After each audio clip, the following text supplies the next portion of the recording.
안녕하세요. 유일비뇨기과 서울 강남점 길건원장입니다. 전립선이 안 좋아서 오시게 되면 보통 전립선은 저희가 한 3가지를 중요하게 생각을 합니다. 비대증이 가장 흔하게 생기시고요. 또 전립선에 염증이 생기고 암이 생기는데요. 이 3가지로 저희가 확인하고 그냥 검사를 하게 되죠. 그래서 비교적 나이가 좀 젊으신 분들은 암 가능성이 좀 적기 때문에 보통 염증 위주로 저희가 검사를 해서 염증에 대한 검사는 보통 간단해요. 소변 검사하고 필요하면 혈액검사 정도만 하시게 되고요. 40살 전후 정도쯤 되면서부터는 조금 전에 말씀을 드렸듯이 비대증이나 암 같은 것들도 잘 생기기 때문에 이제 그때부터는 비대증, 암, 염증 같은 것들을 확인하기 위한 검사를 하게 됩니다. 이런 것들을 확인하기 위해서 검사하실 때 첫째로 먼저 하게 될 거는 이제 임상병리 검사라고 해서 소변 검사하고 혈액 검사를 하게 됩니다.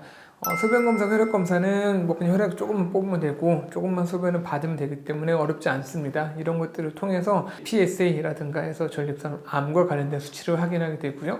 전립선 염증 수치라든가 또 이제 전립선이 안 좋으면 일부 신장의 기능이 좀 나빠질 수 있거든요. 그런 것들을 확인하는 검사를 하게 되고요. 또 전립선이 커지게 되면 비정상적인 혈관들도 좀 커지게 되거든요. 그럼 혈뇨 같은 것들도 나올 수 있으십니다. 그래서 또 암이나 이런 거 생겼을 때 또 염증이나 이런 것을 구분하기 위해서 이제 소변 검사에서 염증세포라든가 혈구세포 이제 그런 것들을 저희가 확인하게 됩니다. 이제 두 번째로 이제 검사를 하시게 되면은 간단한 엑스레이와 초음파 검사 같은 걸 하게 됩니다. 초음파는 보통 항문으로 들어가는 초음파를 하게 되고요. 초음파를 하실 때는 저희가 전립선을 또 만질 수 있는 장기거든요. 그래서 촉진을 해서 전립선 상태를 확인하게 됩니다. 촉진을 하면서 먼저 항문 상태를 먼저 확인을 하게 되는데 평소에 내가 이제 치질이 있으시거나 뭐 치액이 있으시거나 이런 분들 같은 경우는 초음파할 때 조금 더 이제 조심을 해야 됩니다. 그런 경우일 때는 저희가 그 위치를 보고 조심스럽게 초음파가 이제 들어가게 되는데 전립선 초음파를 제일 많이 힘들어 하시는 것 같아요. 항문으로 무언가 들어간다는 것에 대한 거부감 때문에 전립선 초음파를 좀 힘들어 하시는데 요새는 그래서 초음파들이 엄청나게 가늘게 나옵니다. 요새 뭐 저희가 사용하고 있는 그런 초음파들은 한 3개손가락 정도밖에 안 됩니다. 그 전립선을 만지기 위해서 보통 검지손가락으로 저희가 이제 촉진을 하게 되는데 그러면 오히려 더 초음파가 더 작은 거가 들어가니까 오히려 저희 촉진하는 것보다 더 안 아프게 되거든요. 그래서 요새는 초음파 하실 때 보면 아파서 힘들어 하시는 경우들은 거의 못 보신 것 같아요. 그런 내가 초음파 때문에 병원 가기 싫어 이런 부분은 사실 걱정을 하지 않으셔도 되실 것 같습니다. 그래서 이 전립선에 대해서는 이제 간단한 엑스레이라든가 초음파 같은 걸 찍어서 전립선이 얼마나 커져 있고 나가는 길이 얼마나 막혀 있는지를 저희가 또 확인을 하고 방광에 혹시 돌 같은 것들이 생기시는 경우들이 좀 있어요. 그래서 그런 것들을 저희가 확인하고 또 전립선이 오래되면 소변이 흐름을 좀 막기 때문에 상부요로라고 해서 그 요관이나 신장을 저희가 상부요로라고 부르는데 이 상부요로에 혹시 이상이 있는지를 저희가 확인하면서 초음파를 보통 같이 하게 됩니다. 보통 3번째로 이제 검사를 하시게 되면 방광의 기능을 저희가 확인하는 검사를 하게 됩니다. 방광에 대한 기능 검사는 처음부터 보통 바로 하지는 않는데 초음파에서 확인한 전립선의 모양새와 또 실제로 환자분이 불편하다라고 하는 그 정도가 이 관계를 저희가 좀 봅니다. 그래서 아무리 봐도 모양은 이 정도인데 또 증상은 어딘가 안 맞아.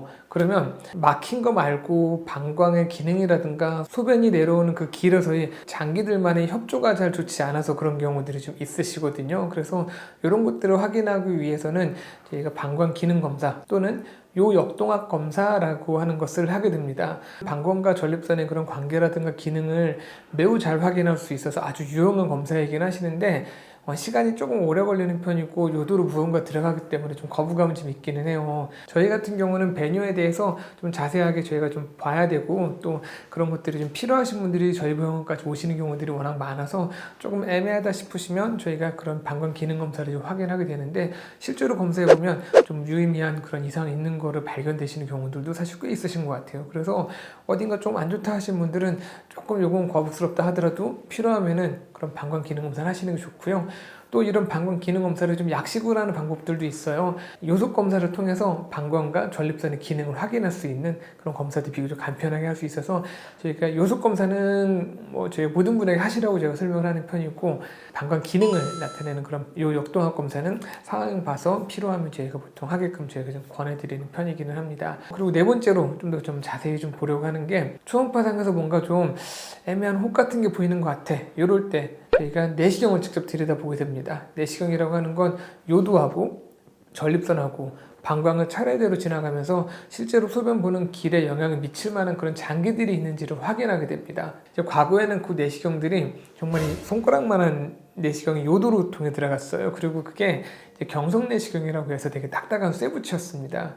과거에는 방광 내시경이 아주 힘든 검사였어서 예전에는 저희도 내시경 검사할 때 이제 수면으로 많이 해드리고 했었습니다. 근데 최근엔 연성 내시경이라고 해서 고무 재질로 된 그런 말랑말랑한 내시경이 있습니다. 그래서 검사하더라도 거의 아프지가 않습니다. 그래서 한 간단하게 국소마취 정도 하고 검사를 하게 되고요. 그런 요로 생식기계를 확인하기 위한 가장 마지막 검사가 사실 그런 내시경 검사라고 하시면 되십니다. 그래서 내시경 검사까지 하시면은 어느 정도 내가 1차적으로 방광이나 전립선 쪽에 이상이 있는 걸 다 확인하시는 거라고 이제 보시면 되십니다. 좀 더 암이 의심되는 소견이 있다라고 했을 때 요거보다 한 단계 위의 영상 검사를 하게 됐죠. 그런 것들이 이제 CT를 찍으시는 경우가 있고 이제 MRI를 찍으시는 경우들이 있는데 오시면 한 번에 다 검사가 가능하시니까 어딘가 좀 애매하신 분들은 뭐 한 번에 저희 병 오셔서 다 같이 체크하시고 하면 좋을 것 같습니다. 제가 마지막으로 정리해서 설명을 드리면 전립선에 대해서는 기본적으로 피검사하고 소변검사를 통해서 암이라든가 혹시라도 다른 기능 저하를 제가 확인하게 되고요. 이제 그 다음에 하시는 검사가 가장 기본적인 영상 검사가 되겠죠. 그리고 그 다음은 기능을 확인하는 검사를 하게 되고요. 여기서 이제 어딘가 안 좋게 나오면 치료의 효과를 좀 미리 예상할 수 있는 그런 검사를 저희 하게 됩니다. 그리고 마지막으로 저희가 확인할 게 보통 이제 CT나 MRI 이런 것들은 이제 특별한 상황일 때 저희가 뭐 다른 것들이 의심이 될 때 하게 되니까 이 정도 알고서 병원에 가셔서 아마 본인의 증상에 따라서 필요한 검사를 받으시면 되실 것 같습니다. 지금까지 시청해 주셔서 감사합니다.